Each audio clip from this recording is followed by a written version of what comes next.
tentang agama yang beredar di media sosial, dan itu membuat orang-orang saling curiga dan saling membenci. Konfliknya sering dimulai dari hal kecil, kayak penolakan tempat ibadah, atau stereotip atau agama yang dipicu oleh informasi yang salah. Bayangin aja, di Indonesia, di domisili pelajar di Bandung atau Cimahi, ada komunitas yang dulunya harmonis, tiba-tiba rusak gara-gara provokasi di WhatsApp atau TikTok. Ini beneran ancaman nilai Pancasila kita yang harusnya kita bikin saling hormat. Nah, dan masalahnya lagi di era digital ini pastinya banyak hoax ataupun informasi yang menyesatkan ini banyak di sosial media. Nah, kadang kita bisa terkecoh ataupun bisa terprovokasi karena editannya terlalu real gitu, terlalu betul, bahkan tidak bisa membedakan kalau itu tuh ternyata AI. Nah, itu bisa saja membuat perpecahan atau membuat intoleransi. Nah, tapi tenang, di sini kita bisa memperbaiki dengan kampanye yang positif agar nilai-nilai Pancasila dapat lebih hidup lagi. Bismillahirrahmanirrahim. Saya mencoba menjawab ya. Memang fenomena di era sekarang gitu ya, banyak kasus-kasus intoleransi gitu ya. Misalnya tempat ibadah digeruduk ya, bahkan ada diskriminasi ya. Nah itu mohon maaf, jangankan Pancasila gitu ya, nenek moyang kita saja dari dulu tidak mengajarkan hal-hal demikian gitu ya.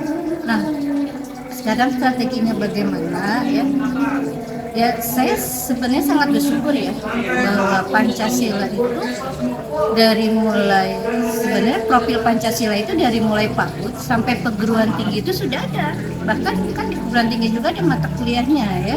Itu kan generasi, maaf nih, anak muda sekarang itu memang harus dikasih teori-teori bagaimana harus bertoleransi ya sesama umat beragama. Karena saya yakin agama manapun itu tidak pernah mengajarkan untuk membuat kegaduhan atau kekerasan dengan agama yang lainnya ya, baik itu agama Islam, agama Kristen, Hindu, Buddha ya, pokoknya yang ada di Indonesia ini tidak ada agama yang mengajarkan hal-hal yang gitu. Nah, makanya generasi yang sekarang ini ya, saya bersyukur di perguruan tinggi itu ada yang namanya mata kuliah Pancasila.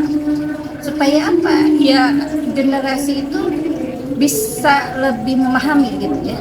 Sebenarnya kita ini bernegara untuk apa? Beragama untuk apa? Karena memang punten implementasinya di lapangan itu harus selalu dilihatlah ya, oleh pemerintah juga ya, seperti itu. Nah, mungkin dari saya itu aja.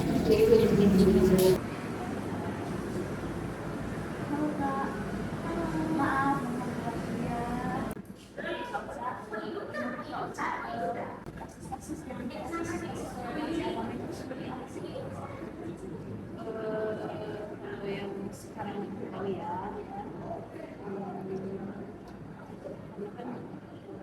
agama sendiri, jadi yang kedua itu benar ada kejadian yang kayak pembubaran gereja ya, yang tidak diizinkan untuk kejadian kayak Kristen gitu. Terus menurut kakak solusinya apa ya? Solusinya nggak ada ya, balik lagi ke diri kita sendiri gitu, umat yang beriman harusnya saling toleransi lah ya, saling toleransi ya, yang lain pula buat siapapun gitu, itu sih. Tapi kita akan sebagai apa ya, kalau hari minggu itu biasanya juga stabil, kadang juga ikut tour gitu. Kita nggak terlalu ya, terima kasih banyak ya. Solusi mengatasi intoleransi beragama di era digital berdasarkan nilai Pancasila. Pertama, menginternalisasi nilai ketuhanan tanpa merendahkan keyakinan lain, sesuai dengan sila pertama, yaitu ketuhanan yang Maha Esa, Solusi utama adalah menanamkan pemahaman bahwa beragama bukan hanya soal menjalankan ibadah, tetapi juga menghormati keyakinan orang lain. Di ruang digital, sikap ini dapat diwujudkan dengan tidak menyebarkan konten yang menghina atau merendahkan agama orang lain. Kebebasan berekspresi harus dibatasi oleh tanggung jawab moral dan juga etika. Solusi yang kedua, menumbuhkan empati dan etika dalam interaksi digital. Generasi muda perlu dibiasakan untuk berpikir kritis dan berempati sebelum berkomentar atau membagikan suatu konten. Intoleransi sering muncul karena anonimitas media sosial yang menghilangkan rasa kemanusiaan. Oleh karena itu, solusi yang relevan adalah membangun kesadaran bahwa setiap akun memiliki manusia yang memiliki perasaan dan juga hak yang sama. Ini juga ada menguatkan identitas persatuan di atas perbedaan agama. Sila ketiga, Persatuan Indonesia. Perbedaan agama tidak seharusnya menjadi alasan perpecahan. Solusinya adalah dengan menetapkan identitas sebagai bangsa Indonesia di atas identitas kelompok. Di era digital, hanya ini dapat diwujudkan dengan tidak memproduksi atau menyebarkan narasi yang memecah belah persatuan serta menghindari konten yang bersifat proaktif dan eksklusif. Yang keempat, mendorong dialog yang bijak dan beradab. Sila keempat, kerakyatan yang dipimpin oleh hikmat kebijaksanaan, intoleransi yang muncul akibat perbedaan pendapat yang disampaikan secara emosional. Solusinya adalah membiasakan diskusi yang rasional dan saling menghargai. Generasi Z perlu memahami bahwa perbedaan pemandangan tidak harus berujung pada konflik, melainkan dapat menjadi ruang pembelajaran bersama jika disampaikan dengan bijaksana. Solusi yang terakhir, menegakkan prinsip keadilan dan anti-diskriminasi. Solusinya adalah menolak segala bentuk diskriminasi berbasis agama, baik dalam kehidupan nyata maupun digital.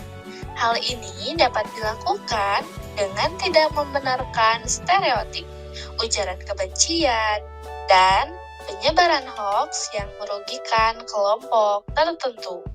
Sikap adil berarti memberikan ruang yang sama bagi semua warga negara tanpa memandang latar belakang keagamaannya.